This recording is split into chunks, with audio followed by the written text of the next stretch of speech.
오늘 하나님께서 우리에게 주시는 말씀은 로마서 1장 16절과 17절 말씀입니다. 제가 대표로 봉독하겠습니다. 내가 복음을 부끄러워하지 아니하노니 이 복음은 모든 믿는 자에게 구원을 주시는 하나님의 능력이 됨이라. 먼저는 유대인에게요 그리고 헬라인에게로다. 복음에는 하나님의 의가 나타나서 믿음으로 믿음에 이르게 하나니 기록된 바 오직 의인은 믿음으로 말미암아 살리라 함과 같으니라. 아멘. 오늘은 복음 하나님의 능력이라는 제목으로 말씀을 전하려고 하는데요. 여러분, 오늘의 말씀은 복음입니다. 복음이 무엇일까요? 복음을 좀 안다고 하는 사람들에게 복음이 무엇이냐라고 물어보면 많은 분들이 복음은 은혜입니다. 혹은 복음은 선물입니다. 이렇게 다 대답을 할 것입니다. 왜냐? 복음은 하나님께서 죄인인 우리에게 베푸시는 구원의 은혜요 선물이기 때문입니다. 그런데 오늘 사도 바울은 복음을 은혜라고 표현하지 않고 능력이라고 표현하고 있습니다. 하나님의 능력이라고 표현하고 있는데요. 그렇습니다, 여러분. 복음은 하나님의 능력입니다. 이 하나님의 능력인 복음에 대해서 사도 바울이 내가 복음을 부끄러워하지 아니하노니 라고 고백하고 있습니다. 사도 바울이 복음을 부끄러워하지 않는다, 이 고백을 했을 때 어떤 전제가 있을까요? 이런 전제가 있을 것입니다. 누군가는 복음을 부끄러워하는 사람들이 있었다는 것을 의미하죠. 실제로 바울 당시에 복음을 부끄러워하는 사람들이 있었습니다. 고린도전서 1장 말씀에 보면요, 유대인들은 복음을 거리끼는 것으로, 그리고 헬라인은 복음을 미련한 것으로 여겼습니다. 한마디로 복음을 부끄러워한 것이죠. 그런데 여러분, 유대인들과 헬라인들만 그랬을까요? 저는 그렇지 않다고 생각합니다. 오늘날 한국 사회를 살아가는 수많은 사람 중에도 복음을 부끄러워하는 사람들이 분명히 있다고 생각합니다. 심지어 복음에 적대적인 사람들도 있죠. 여러분, 사람들은 왜 복음을 부끄러워할까요? 그리고 복음을 거부하는 것일까요? 제가 그 이유를 묵상하는데 아마도 복음이 공짜 선물이라는 말 때문에 복음을 부끄러워하거나 혹은 복음을 별로 이렇게 반기지 않는다, 그런 생각이 들었습니다. 개인적으로 공짜가 부끄럽다는 것을 피부로 느낀 적이 있는데요. 제가 미국에서 유학할 때 일이었습니다. 저희 아내가 둘째를 임신했는데요. 이 둘째를 임신한 아내가 아웃백 식전빵이 너무 먹고 싶다는 거예요. 그래서 아웃백 식전빵을 좀 어떻게 구해올 수 없냐고 물어봤습니다. 또 남편으로서 제가 그 빵을 구해와야 되지 않겠습니까? 그런데 이 유학생인 제가 이 아웃백에 가서 또 돈을 지불하고 밥을 먹기에는 형편이 넉넉지가 않았습니다. 그래서 제가 내린 결론은 뭐였냐면 아웃백에 찾아가서 이 미국 사람에게 빵만 구입할 수 있냐고 물어보는 거였습니다. 용기를 내서 찾아갔죠. 그랬더니 그 직원이 잠시만 기다려보라고 하더니 저에게 빵 두세 개를 그냥 공짜로 주는 겁니다. 그래서 제가 이렇게 말했습니다. 아니라고, 나는 빵값은 계산할 수 있다고, 그 정도 능력은 된다고, 이렇게 얘기를 했습니다. 그러자 그 직원이 저를 되게 불쌍하게 쳐다보면서 그냥 가져가라고 이렇게 얘기를 하는 겁니다. 여러분, 정말 제가 빵값은 계산할 수 있었거든요. 근데 그 눈빛을 지금도 잊을 수가 없습니다. 집에 돌아와서 저희 아내와 그 빵을 아주 맛있게 먹었지만 공짜가 부끄러울 수 있다, 이런 생각을 온몸으로 느낀 경험이었습니다. 아마도 이런 면에서 복음이 공짜 선물이라고 할 때 많은 사람들이 복음을 부끄러워하거나 나는 복음을 받지 않겠다, 이렇게 생각할 수 있을 것 같습니다. 그런데 여러분, 이 복음은요, 하나님께서 우리에게 거저 주시는 선물이 맞지만 결코 부끄러운 것이 아닙니다. 복음의 내용을 알면요, 우리는 복음을 부끄러워하기는커녕 복음을 온 세상에 자랑하고 다닐 것입니다. 그런 점에서 저는 여러분들이 오늘 로마서 말씀을 통해서 복음의 참된 의미, 복음의 진짜 의미를 발견하게 되시기를 바랍니다. 오늘 복음의 의미를 묵상하려고 하는데요, 바라기는 이 복음의 의미를 묵상하실 때 복음을 자랑하는 저와 여러분 되시기를 우리 주님의 이름으로 축복합니다. 도대체 복음이란 무엇일까요? 첫 번째로 복음은 구원의 능력입니다. 여러분, 이 세상의 그 누구도 우리를 죄와 죽음으로부터 구할 수 없습니다. 그러나 하나님은 우리를 죄와 죽음으로부터 구원하실 수가 있죠. 그렇기 때문에 복음은 구원의 능력입니다. 자본주의 사회에서 무엇이 제일 중요하죠? 네, 돈이 제일 중요하죠. 요즘 세상에 돈이 있으면 못하는 게 없습니다. 일단 먹을 것과 입을 것을 살 수 있고요. 또 전세 월세 살 필요 없이 내 집을 장만할 수도 있습니다. 심지어 돈이 많으면 학벌도 살 수 있습니다. 그런데 돈으로 결코 살 수 없는 것이 있죠. 그게 무엇입니까? 바로 생명이죠. 아무리 돈이 많은 부자라고 해도 생명을 살 수는 없는 것입니다. 가난한 사람뿐만 아니라 부자도 결국은 죽기 마련이기 때문이죠. 죽음은 차별이 없습니다. 그래서 돈이 아주 많은 부자도 생명을 살 수는 없습니다. 물론 생명을 연장할 수는 있겠죠. 그러나 생명을 살 수 없고 특별히 영원한 생명은 절대로 살 수 없습니다. 그런데 여러분, 우리 하나님은 어떤 분이십니까? 그분은 우리에게 예수님을 통해서 영원한 생명을 주시는 분이시죠. 그래서 복음이 진짜 능력입니다. 로마서 1장 16절에서 그 내용을 얘기하고 있는데요. 로마서 1장 16절을 다시 한번 보겠습니다. 내가 복음을 부끄러워하지 아니하노니 이 복음은 모든 믿는 자에게 구원을 주시는 하나님의 능력이 됨이라. 여러분, 바울이 복음을 어떤 능력이라고 합니까? 모든 믿는 자에게 구원을 주시는 하나님의 능력이다. 한마디로 구원의 능력이라고 얘기를 하고 있죠. 여러분, 저는 이 구원이라고 하는 단어를 영원한 생명, 영생이라고 바꿔도 좋다고 생각합니다. 오직 하나님께서 우리에게 구원을 주시는데 그 구원이 영원한 생명이라는 것입니다. 코로나19를 지켜보면서 한 가지 깨닫게 되는 것이 있는데요. 그 누구도 코로나를 피할 수 없다는 것입니다. 근육질의 배우 드웨이 존슨 아시죠? 그 드웨이 존슨도 코로나에 걸렸죠. 그리고 여러분 잘 아시겠지만 트럼프 전 대통령도 코로나에 걸렸습니다. 건강하든 권력이 있든 그 누구도 이 코로나를 피할 수 없습니다. 그리고 그 어떤 누구도 심지어 죽을 수도 있습니다. 그래서 많은 사람들이 코로나를 두려워하죠. 여러분, 이 두려움의 근원적 실체는 무엇입니까? 저는 죽음에 대한 두려움이라고 생각합니다. 만약에 코로나가 감기 정도라면 누가 이걸 두려워하겠습니까? 죽을 수도 있다. 그런 생각 때문에 바이러스를 두려워하는 것이죠. 이 조그만 바이러스가 죽음 때문에 우리를 두려워하게 만든다는 것입니다. 돈도 권력도 과학기술도 죽음의 문제를 근본적으로 해결할 수는 없습니다. 바이러스를 어느 정도 예측하고 또 대비할 수는 있겠지만 결코 이 죽음의 문제에 대한 근원적 답변을 내놓을 수가 없다는 것입니다. 저는 앞으로도 코로나 말고도 수많은 바이러스와 수많은 것들이 우리 삶을 위협할 거라고 생각합니다. 여러분, 이런 세상 속에서 우리가 유일하게 의지해야 할 대상이 누구이십니까?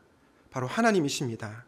왜냐하면 그분은 죽은 자를 살리시는 능력의 하나님이시기 때문이죠. 설사 육신의 죽음을 맞이한다 해도 우리에게 소망이 있는 것은 결국 우리는 영광스럽게 몸의 부활을 경험할 것이기 때문입니다. 베드로전서 1장 3절과 4절 말씀을 한번 보겠습니다. 우리 주 예수 그리스도의 아버지 하나님을 찬송하리로다. 그의 많으신 긍휼대로 예수 그리스도를 죽은 자 가운데서 부활하게 하심으로 말미암아 우리를 거듭나게 하사 산 소망이 있게 하시며 썩지 않고 더럽지 않고 쇠하지 아니하는 유업을 있게 하시나니 곧 너희를 위하여 하늘에 간직하신 것이라. 여러분, 베드로가 산 소망에 대해서 얘기를 하는데요. 산 소망이 뭐죠? 죽은 소망의 반대말이죠. 살아있는 소망이라는 것입니다. 그런데 이 산 소망이 무엇입니까? 베드로는 그 산 소망이 썩지 않고 더럽지 않고 쇠하지 않은 유업이라고 얘기합니다. 썩지 않고 더럽지 않고 쇠하지 아니하는 유업은 무엇일까요? 바로 하나님 나라 혹은 영원한 생명이라고 할 수 있습니다. 예수님을 믿는 자들에게 이 영생이 보장되어 있기 때문에 우리는 산 소망을 가질 수 있는 것입니다. 사랑하는 청년 여러분, 우리는 살아있는 소망을 가진 자들입니다. 믿으십니까? 우리에게는 영원한 생명이 보장되어 있습니다. 이것을 진심으로 믿으십니까? 우리에게 이 믿음이 있어야 합니다. 이 믿음이 있을 때 우리는 죽은 소망을 이길 수가 있습니다. 여러분, 영원한 생명, 썩지 않고 더럽지 않고 쇠하지 않는 이 영원한 생명의 복음을 붙드는 자들은 결코 이 세상에서 기죽지 않고 살아갑니다. 백석대학교에서 신약학을 가르치시는 이 최영삼 교수님이란 분이 계신데요. 이분이 오늘날 한국 교회 안에 두 부류의 시험 든 성도가 있다라고 말씀을 했습니다. 두 부류의 시험 든 성도가 있었는데 첫 번째 부류는 어떤 부류냐면 예수님을 믿고 세상 복 받아서 시험 든 성도. 네, 예수님을 믿고 세상 복 받아서 시험 든 성도가 있고요. 두 번째 부류는 어떤 사람이냐면 예수님 믿고 세상 복 받지 못해서 시험 든 성도가 있다고 합니다. 도대체 예수님 믿고 세상 복 받아서 시험 든 성도는 누구일까요? 이런 겁니다. 예수님 믿고 취업도 하고 결혼도 하고 인생에서 승승장구합니다. 그런데 이게 웬일입니까? 교회를 나오지 않습니다.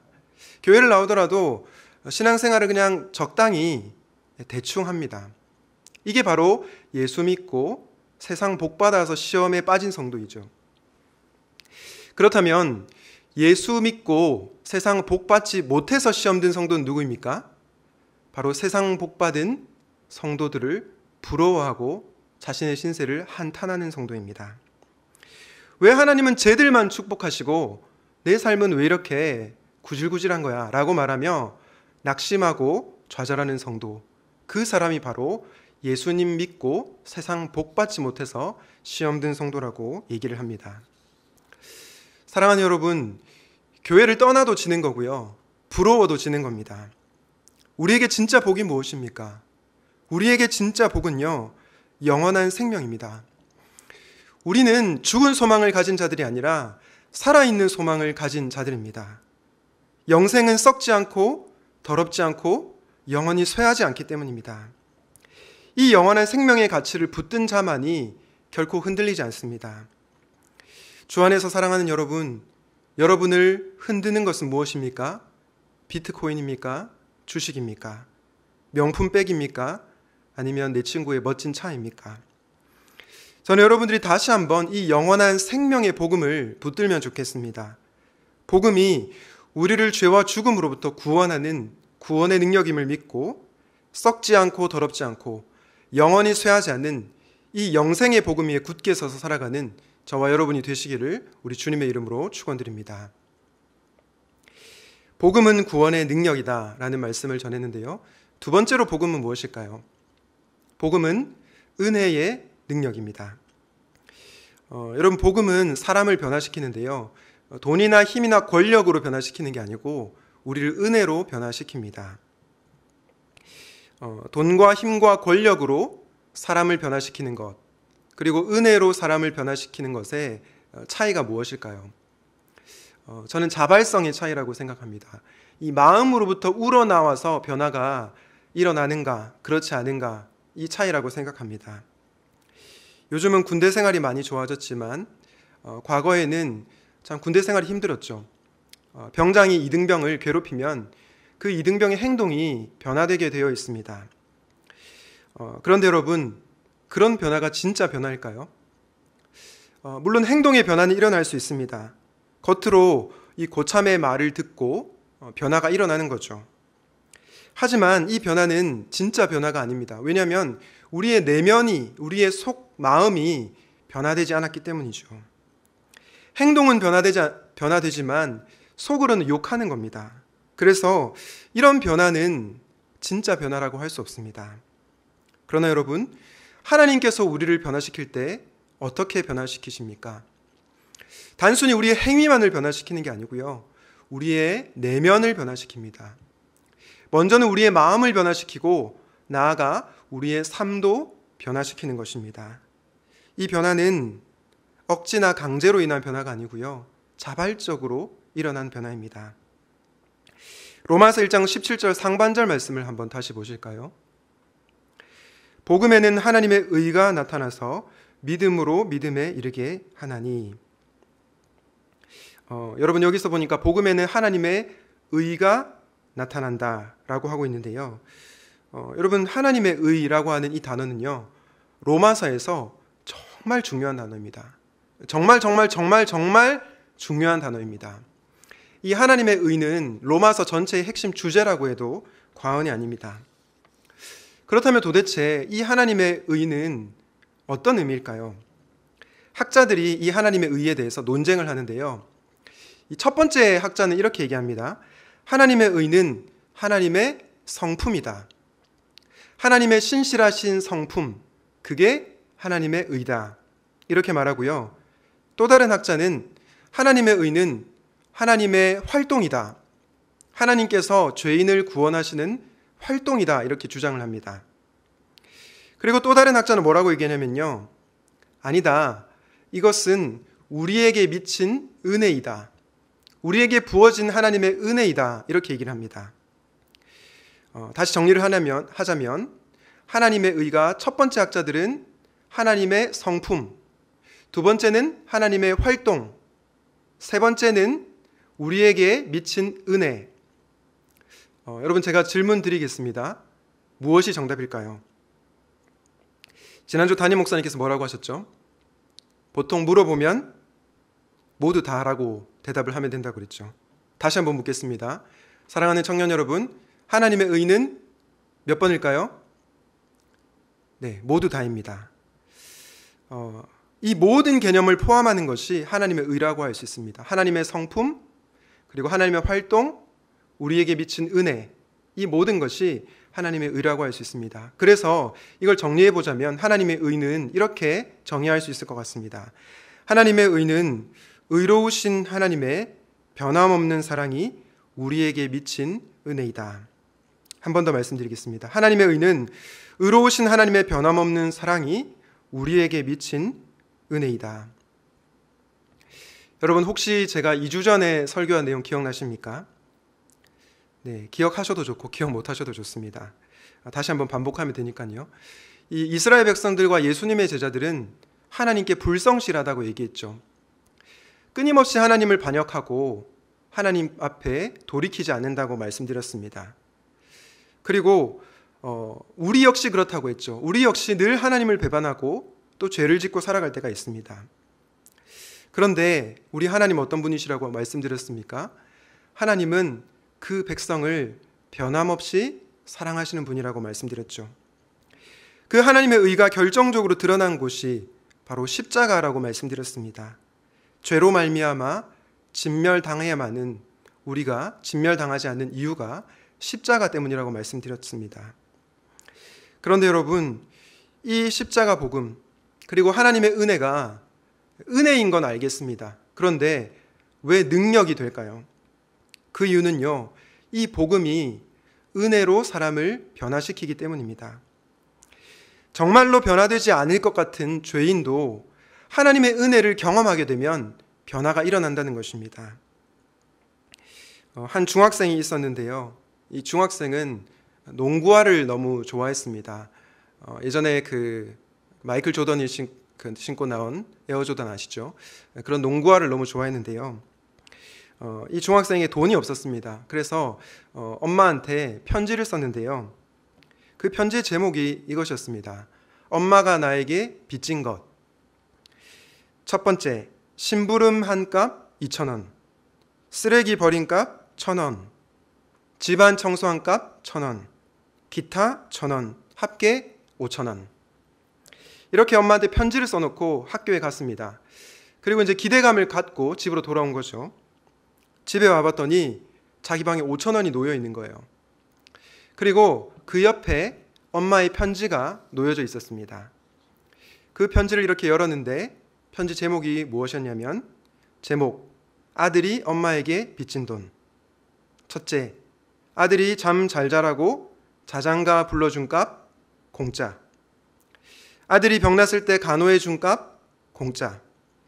아들에게 옷 사주고 장난감 사준 값 공짜.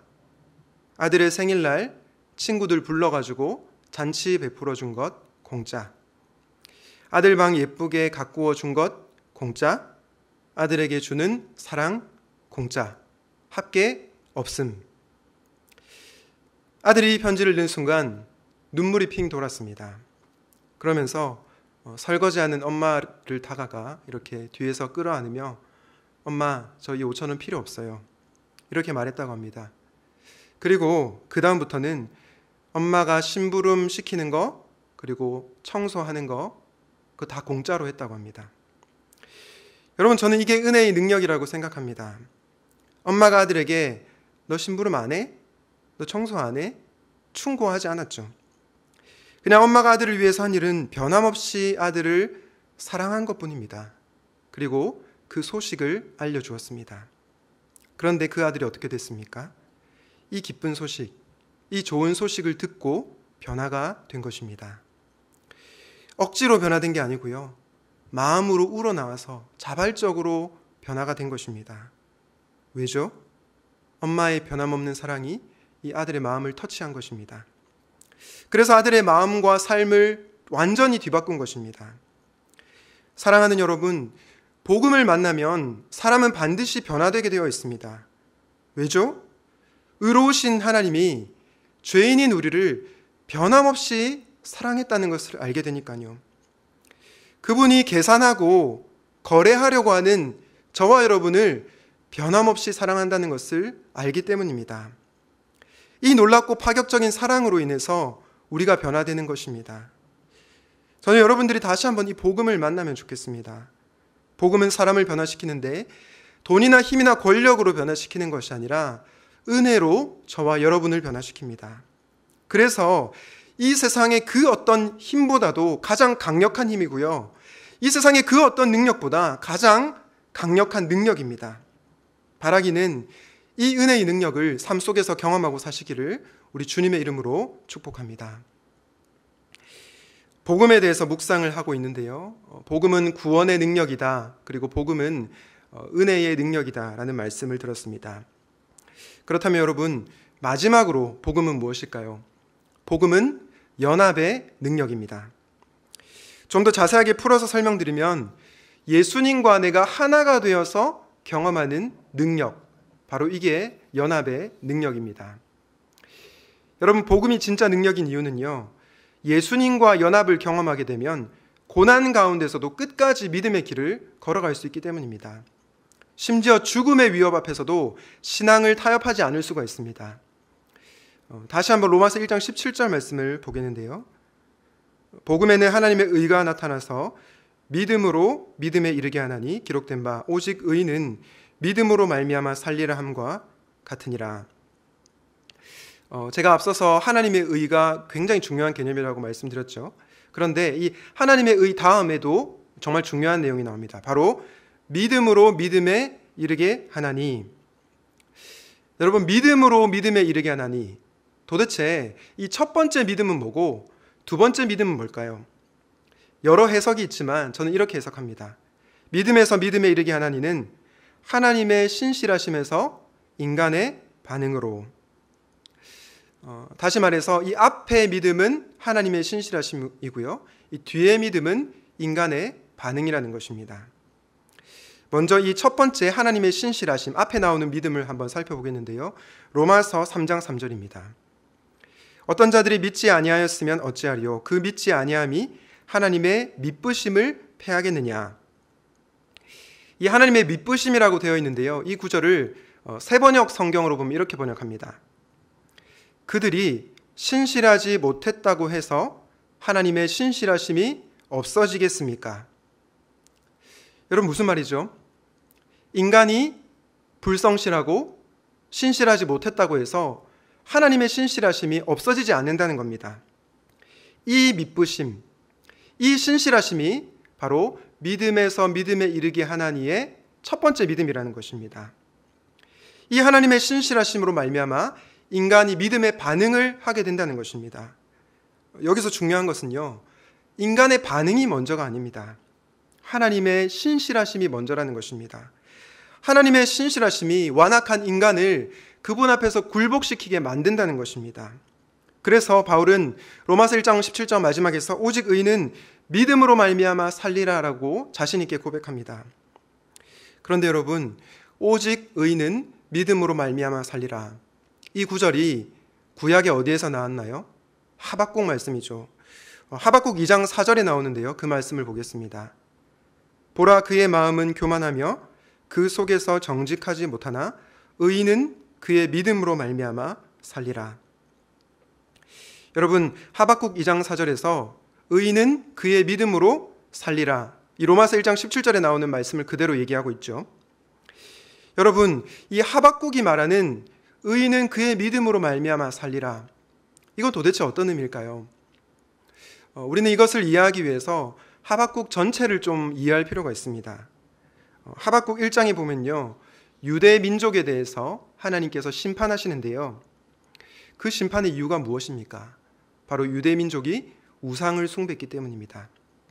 하나님께서는 유다의 이 우상 숭배의 죄를 보시고 심판하시겠다고 하는 것입니다. 이런 상황 속에서 하박국이 그의 마음은 교만하여 그 속에서 정직하지 못하나 의인은 믿음으로 말미암아 살리라, 이렇게 고백한 겁니다. 여러분, 하박국이 살았던 현실은 어떻습니까?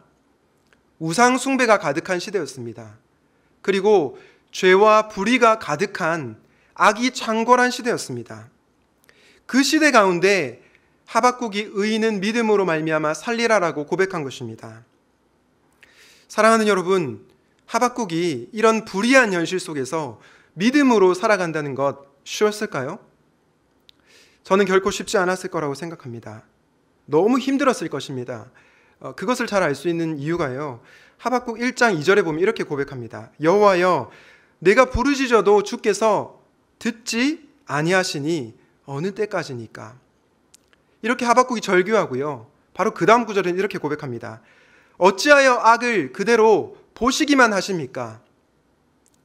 여러분, 이 하박국의 마음이 느껴지십니까? 자기는 믿음으로 살려고 하는데 이 세상이 너무 불의하고 악하다는 것입니다. 그래서 이 불의한 세상에서 믿음으로 산다는 것이 결코 쉽지 않다는 겁니다. 그런데 여러분, 하박국이 이런 불의한 현실 속에서도 어떻게 믿음의 삶을 끝까지 살 수 있었습니까? 이유는 단 하나입니다. 바로 하박국과 함께 하신 하나님 때문입니다. 불의한 세상에서 믿음으로 사는 것 결코 쉽지 않지만 그와 함께 하시는 하나님 때문에 믿음의 삶을 산 것입니다. 여러분, 로마서 1장 17절에 오직 의인은 믿음으로 말미암아 살리라 라고 하는 부분을요, 이 헬라어로 된 구약 성경인 70인역 번역으로 보면요, 이렇게 번역합니다. 나의 믿음으로 살 것이다. 나의 믿음으로 살 것이다. 이 70인역 성경을 보면요, 이 나라고 하는 단어가 하나님을 가리키는지 아니면 사람을 가리키는지 굉장히 헷갈립니다. 도대체 나의 믿음으로 살 것이다 했을 때 이게 하나님의 신실하심으로 살 것이다, 이 의미일까요? 아니면 인간의 믿음으로 살 것이다, 이 의미일까요? 여러분, 저는 바울이 이 하박국 말씀을요, 일부러 헷갈리게 인용했다고 생각합니다. 한마디로 바울의 의도가 있었다는 거죠. 바울은 지금 나의라고 표현하면서 하나님과 인간을 명확하게 구분하지 않습니다. 일부러 애매하게 표현하면서 하나님과 인간의 연합에 대해서 의도적으로 드러내고 있다는 것입니다. 이 개념이 바로 갈라디아서 2장 20절이 잘 나오는데요, 갈라디아서 2장 20절을 보겠습니다. 내가 그리스도와 함께 십자가에 못 박혔나니 그런즉 이제는 내가 사는 것이 아니요 오직 내 안에 그리스도께서 사시는 것이라. 이제 내가 육체 가운데 사는 것은 나를 사랑하사 나를 위하여 자기 자신을 버리신 하나님의 아들을 믿는 믿음 안에서 사는 것이라. 여러분, 여기서 믿음으로 살아가는 자는 바울입니까? 아니면 예수님입니까? 이제 답을 아시겠죠? 둘 다입니다. 믿음으로 살아가는 자는 바울입니다. 그러나 오직 바울 안에 계신 예수 그리스도께서 사는 것입니다. 한마디로 바울은 예수님과 연합을 경험하고 믿음의 삶을 살아가는 것입니다. 바울 안에 계신 예수님이 그로 하여금 믿음의 삶을 살게 만드는 것입니다. 최근에 한 청년이 이런 얘기를 하더라고요. 목사님, 제가 최근에 정말 화가 나는 일이 있었어요. 그래서 제가 그게 뭐냐 물어봤습니다. 그러자 그 친구 뭐라고 했냐면 주변 사람 중에 자기한테 어떤 불의한 일을 요구하면서 눈 딱 한 번 감고 우리 이 일 한번 해보자. 그러면 이제 돈을 벌 수 있다. 이렇게 말을 하면서 불의한 일을 같이 하자고 동참을 요구한 겁니다. 그래서 화가 너무 났다는 거죠. 여러분, 이런 불의한 세상을 거슬러 살아가는 것은 결코 쉽지 않습니다. 왜냐하면 눈 한 번 딱 감으면 돈을 벌 수 있기 때문이죠. 그런데 이 불의를 거부하면 어떻게 됩니까? 네, 돈을 벌기 힘들죠. 네, 굉장히 쉽지 않은 삶을 살아야 합니다. 그런데요, 우리가 이런 불의한 세상 가운데서도 믿음의 삶을 살 수 있는 이유가 어디에 있습니까? 바로 우리보다 앞서서 예수님께서 올곧은 길을 걸어가셨기 때문입니다. 이 세상에서 가장 억울하고 불의하다고 말할 수 있는 십자가의 길을 그분이 걸어가셨기 때문입니다. 저는 만약 우리가 그 예수님과 연합하기만 한다면 우리도 그 길을 걸어갈 수 있다고 확신합니다. 왜냐하면 내 안에 계신 예수님께서 나로 하여금 믿음의 삶을 살게 만들기 때문입니다. 사랑하는 여러분, 우리 스스로의 힘으로 믿음의 삶을 사는 것 너무나 벅찹니다. 그러나 예수님과 연합할 때, 예수님께서 나를 도와주실 때 나는 믿음의 삶을 살 수 있습니다. 이게 바로 연합의 능력입니다. 혹시 내가 가는 길이 외롭고 힘들다는 생각이 드는 분들이 계십니까? 그렇다면 여러분 안에 계신 예수님의 이름을 부르십시오. 그러면 그분께서 여러분 곁에서 여러분을 도와주실 것입니다. 그리고 세상이 알지 못하는 놀라운 담대함을 부어주실 것입니다. 바라기는 내 안에 계신 예수님과 함께 고난 가운데서도 믿음의 삶을 살아가시기를 우리 주님의 이름으로 축복합니다. 말씀을 정리하겠습니다. 오늘은 복음, 하나님의 능력이라는 제목으로 말씀을 전했는데요. 복음이 무엇이었습니까? 먼저는 복음은 구원의 능력이었습니다. 그 어떤 부자나 권력자도 우리를 죄와 죽음으로부터 구할 수 없죠. 그러나 하나님은 우리를 죄와 죽음으로 구하셨습니다. 우리에게는 썩지 않고 더럽지 않고 영원히 쇠하지 않는 영원한 생명이 있음을 기억하며 살아가면 좋겠습니다. 두 번째로 복음은 은혜의 능력입니다. 하나님께서는 저와 여러분을 힘이나 권력으로 변화시키는 게 아니라 은혜와 사랑으로 변화시킵니다. 이 은혜는 우리의 내면과 삶 전체를 변화시킵니다. 그래서 우리는 은혜를 경험해야 합니다. 마지막으로 복음은 연합의 능력입니다. 하박국이 그리고 사도 바울이 쉽지 않은 인생이었지만 믿음의 삶을 살 수 있었던 이유는 바로 그와 함께 하신 주님 때문이었습니다. 우리도 예수님과 연합하여서 믿음의 삶을 살아가면 좋겠습니다. 복음에 대한 설교 말씀을 준비하다 보니까 복음이란 한 단어로 이것이 아닐까 생각이 되었습니다. 복음이란 예수님이시다.